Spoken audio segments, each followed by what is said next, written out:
ประวัติการตัวลูกหลานศิลปินเบิ่น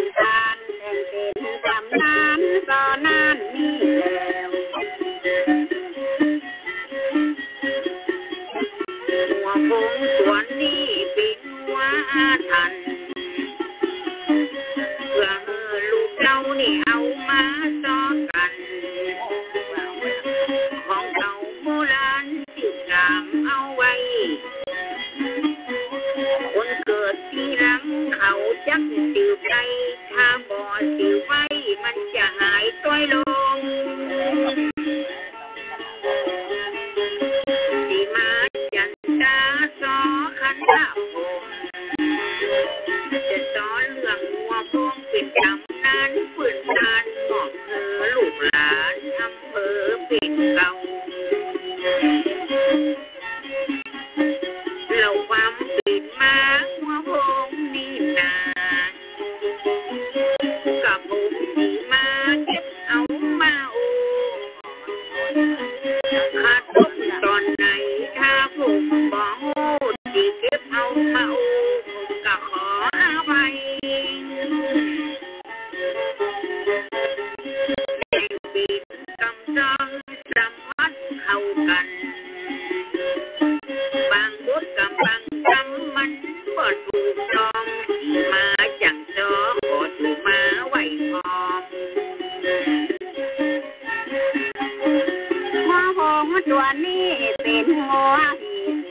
เขาเล่าเขาเลือว่าใจกินกาญากินแถวเลียดคนพัดตีขวางนาถ้ามันใจดาข้าเองกินเองมนุษย์หันแล้วว่าคนใดก็เก่งเป็นหัวนักเลงได้ควิดเจ้าบ้านคนใดก็โดยตามข้ามันนะ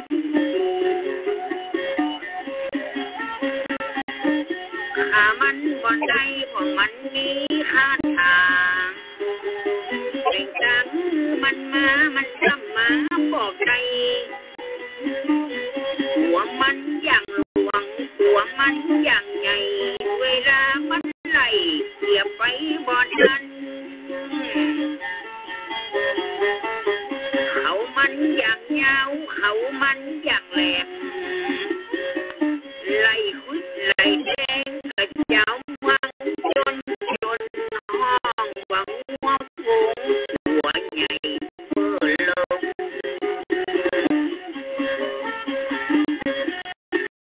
เดินหัวตัวนี้เดินทางมาใส่ลัดป่าดงไผ่มาไก่บอกไก่ถ้ามันบอกแรงแรงไก่ไก่บอกใจลัดป่าลัดทุ่งพิษคนไปไว้มาจากตั้งใจอุตรดิตถ์เนื้อเฮาลัดทุ่งลัดป่าข้ามรอ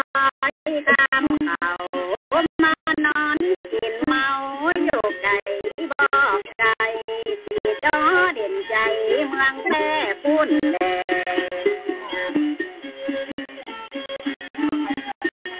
ไก่จากมันแล้วไล่พืชหันกวางไก่จากมันแล้วไล่พืชหันกวาง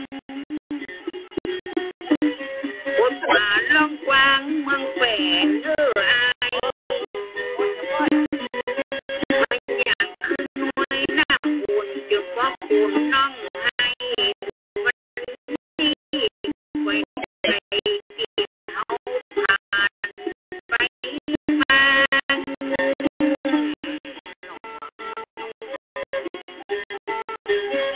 จากนั้นคำน้อยมากะอ้อเวียงสาปุ่มล้อขามมาจุดบดจุดเพียงมานอนอยู่ของเพียงที่บ้านดอนเพียงอยู่นี่จากนั้นได้มาที่น้องเวียงสาคำนั่นมามันใจบอกใจให้นอนที่ดอนที่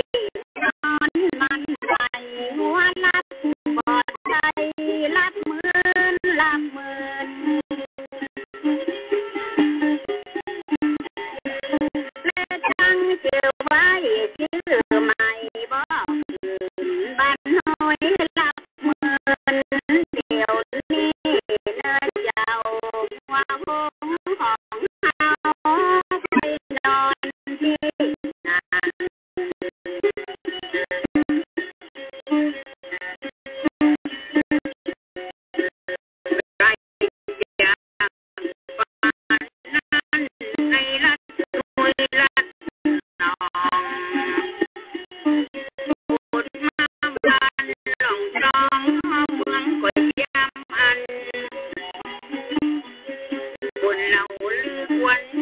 คงตัวนั้นเป็นไทยอุดยันละออกบินน้องคำ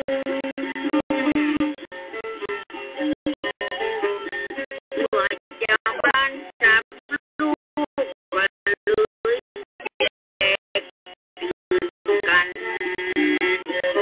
ไปจอขุดหาทองคำที่หัวนอนอยู่หันที่บ้านล่องจองพ่อผู้เพียงนั้นใหญ่จากล่องจองไปโยล่องแหดแล้วป่าน้ำแรดน้ำจวนเมืองอย่างว่าบ่อแทงตังไปนอนอยู่หันอากาศมันร้อนไปนอนจากนั้นที่หาดน้ำแห้งมันบ่มีวังเจ้าบ้านหมู่นั้นน่ะเดินจางมาเป็นฝนสีดำนอนที่น้ำจืนไปเพราะหาปืนไปยิงปุ้นนึกว่าหัวโพงนั้นบินมาผ่าเขาจึงไปหาย้ำของไกลๆจำเป็นคนหล่นลงดินของไว้มาคิดอ่านใจแต่เป็นคนหัวโพงตัวเต้ก็มีเขามาหันแต่คนที่มันมาหล่นลงได้พอได้ยืนคือพันคำหรือคำลาก่อนแดงเมียพันคำหรือคำลายิงหัว2,000ซ้ำหัวหัวคิดไล่คาป้ากันวิ่งหนีเขาบัวหัวกาวิ่งไปจังนาตัวไผ่ตัวมันต่อมาเจ้าบ้านห้องว่าหาดผักคนตำนานหัวหงมันยาวบ่จันจะโซลำพันไปแถมพ่อเลี้ยงมีเหตุให้มีหาดแถมดีเจ้าบ้านไปหันไปจัดไปพันหักเอากิ่งไม้ที่นี้ไปที่กะเอาควันกวาดไปที่ไกลๆหาดยังมีน้ำยาวเสียไปลบหอยต่างๆคือมันได้หันหอยจีนหัวดำกับตัวใหญ่ตัววันเดินลัดหนกลางยามกันลีแล้วแต่แล้วหัวโพงมันก็เดินไปหาจนกิ่งไม้ที่ตัดมาอยู่หัวหล่นพอแห้งจนมันเหลือกาดเท็ดเป็นกินเป็นการจนพี่น้องเจ้าบ้านห้องหาดปากเก็ดเตอร์ไฮจากนั้นกับหัวโพงนอนหน้าพันเย็นนางไปกินยาฆ่าตะวันตกหวานที่นั่นถ้ามีก้อนหินขนาดใหญ่อยู่ที่นั่น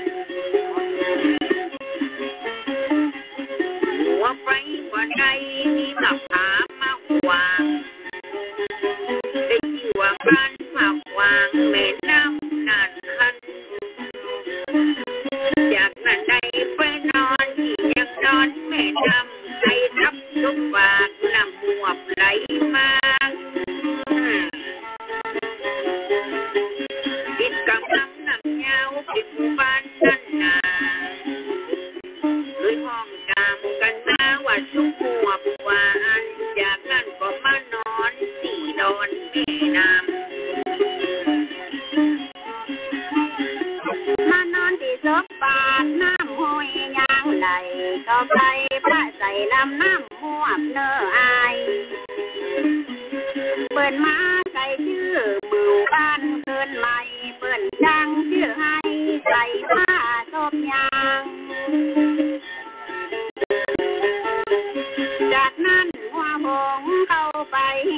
ศัยเที่ยวอยู่ในป่าและนอนอยู่ลำห้วยในพันซ้ำโจยไปยิงแห่งแล้ว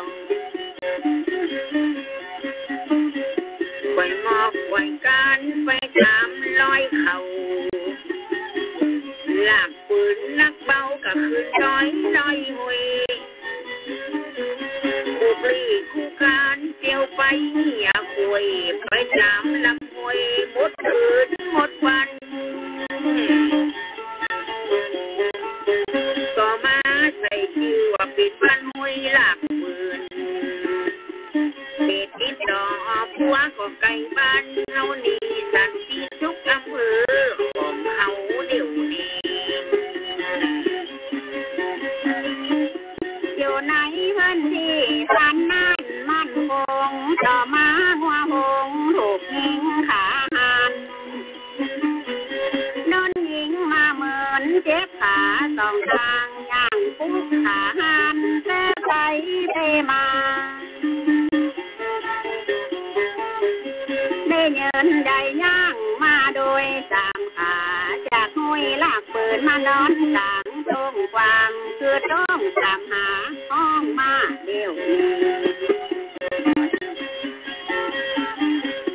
จากนั้นหัวโค้งอาการนี่นา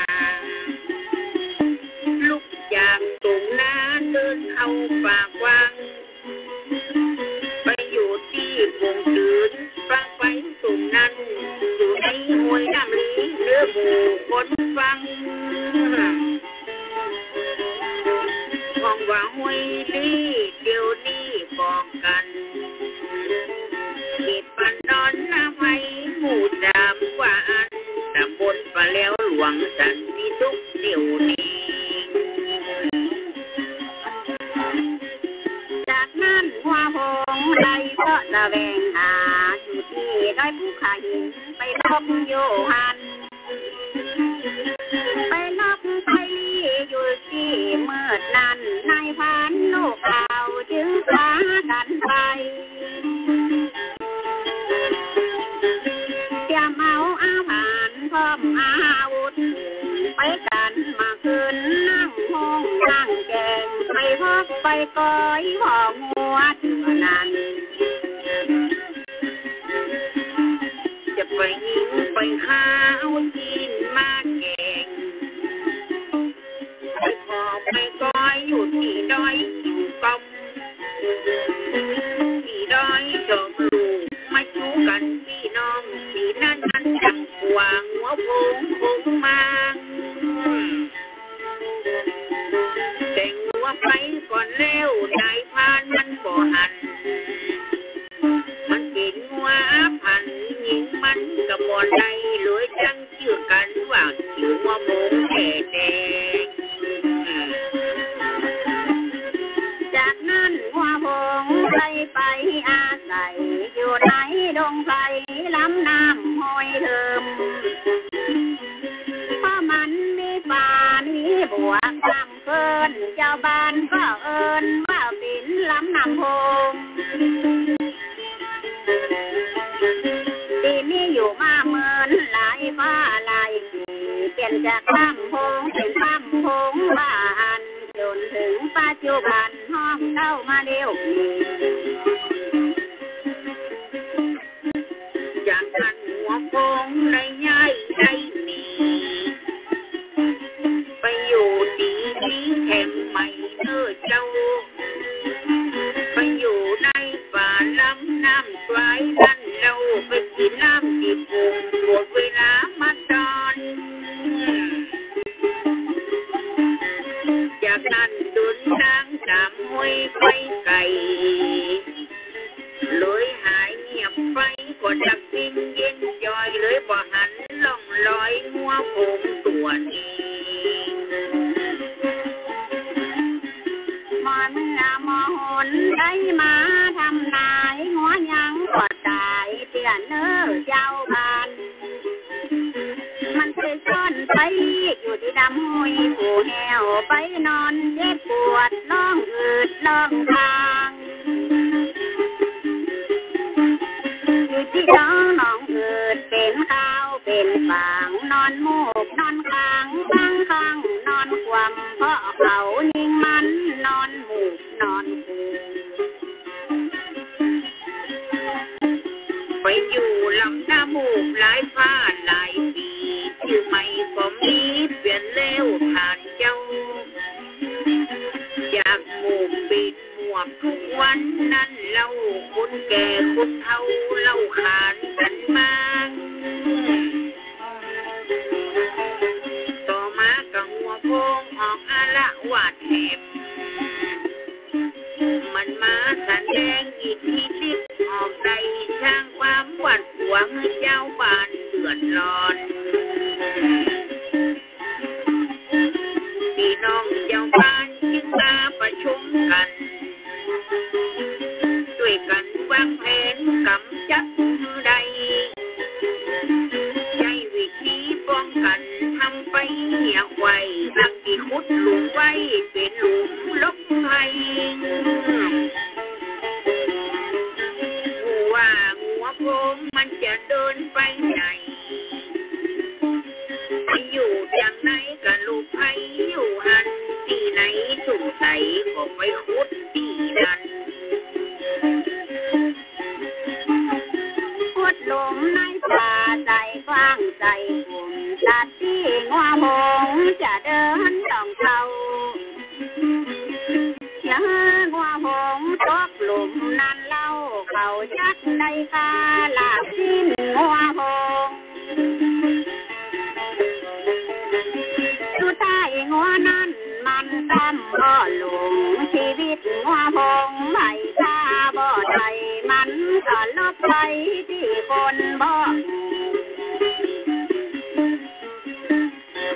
ลองเมืองหลุมนั้นอยู่นี่ยังหันไปพอสักวันที่บ้านต้นพึ่งบ้านน้องผ่านเลิศเลิศตัวทานจันจังปังจังซุ้มเป็นที่พบยิงมันซ้ำบอกไปหัวมันปวดใจมันซ้ำจับหายปีกไว้ขึ้นเดิมไปทำลายยำค่ำดักป่าพูดแดงที่เจ้าบ้านไปค้ำเอาไว้ดักป่าหัวพงก็มายำมดยำเชียงที่กลางห้องมวยเลือดตัวปอเลี้ยงมีชื่อว่าหวยนี่ยังจะเลิมไปนอนไปยังที่ห้วยหมวกกลางไปนอนปากกลางที่ทบน้ำมวยนายพานก็ไล่ตัวจุนแกงว่าเจ้าที่แรกเจ้าบ้านนึกว่างัวหงสายในพานตั้งหลายป้ากันแบ่งแบ่งข้างปีนจะปาดเป็นสินเสียบ่ได้ทิ้งหัวบ่ตายตามดำต่อมาที่นั่นใจชื่อไม่กันไปเล่าในนั้นว่าห้อยหาแรงบ้านเป็นห้องเชิงวันหน้าเชิงวันเดียว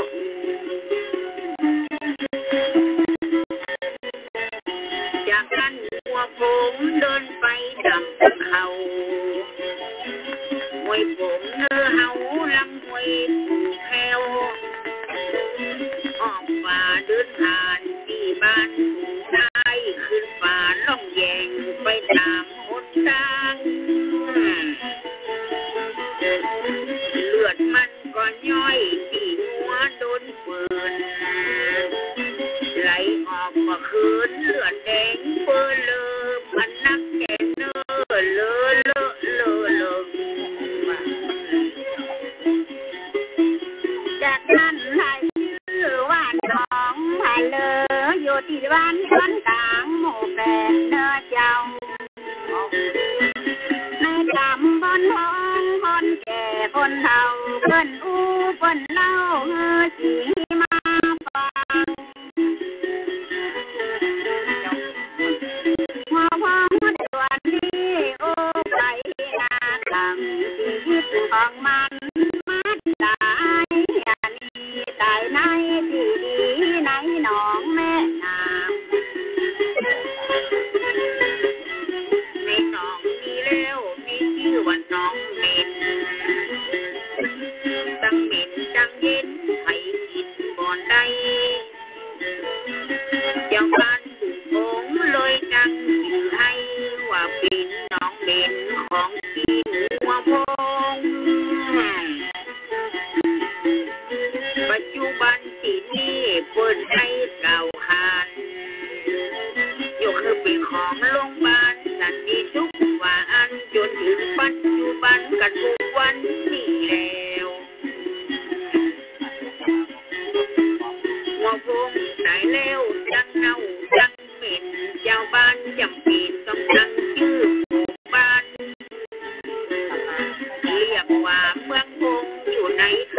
คงนี่แล้วอันนี้เป็นเรื่องประวัติหัวหงลูกหลานทุกคนจดจำเอาไว้จำบ่หมดจดเอาไว้วันหน้าตัวใหญ่จะได้เล่าต่อไปประวัติหัวหงนั่นมาจากไหนกันต้นกำเนิดไทยสิกหนึ่งว่าอันเอาบอกเพื่อกันชื่อน้ำจำไว้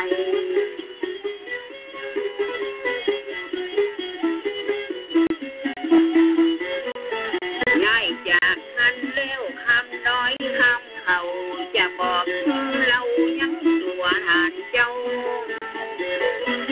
หัวหงกว่านี้ปีนหัวทันหัวนึกจำบันเหมือนมาก่อนทีสร้างปิ่นสำคัญกับโบราณอย่างนี้เอานี้เชื่ออีก็ย้อนหัวพงสร้างปิ่นสำคัญดูคงเมืองลำหัวนึกกันจำบันขึ้นมาก่อนอยากไกลยออุตลานิดเจ้าทานไทยผ่านจากเจ้าแม่รับหมอเด่นใหญ่รับตาต้องไทยมาไก่บอกไก่ผ่านอ้อล่างกว้างลัดดงปลาไม้มาบ่อใจไก่ผ่านผู้ผ่านดอยคืนน้อยล่องน้ำคืนดอยคืนเขาผ่อนนักผ่อนเบาอยู่ในป่ากว้างทำแล้วเดินทางลัดดงป่าไม้หัวพงตัวนี้ตัวใหญ่ขึงหังหัวมีกำลังเดินทางบอกไกลหิวน้ำกินน้ำลัดดงป่าไม้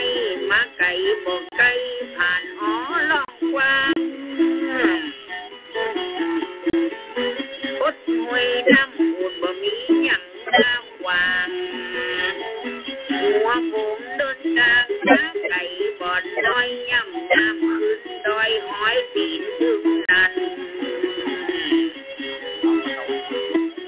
กดมาจอด้านปีดอ้อเวียงจาหัวตัวนี้นาตัวใหญ่เต่าจ้างมันกินหัวผีโพงกินคนเจ้าบ้านถ้าไผ่ก็ย่างเยอะแล้วต้องนั่งสัดส่วนน้อยมันกินเรื่องสัดส่วนน้อยมันจะไปเหลืออย่างหัวคงต้องนั่งกับกินแทน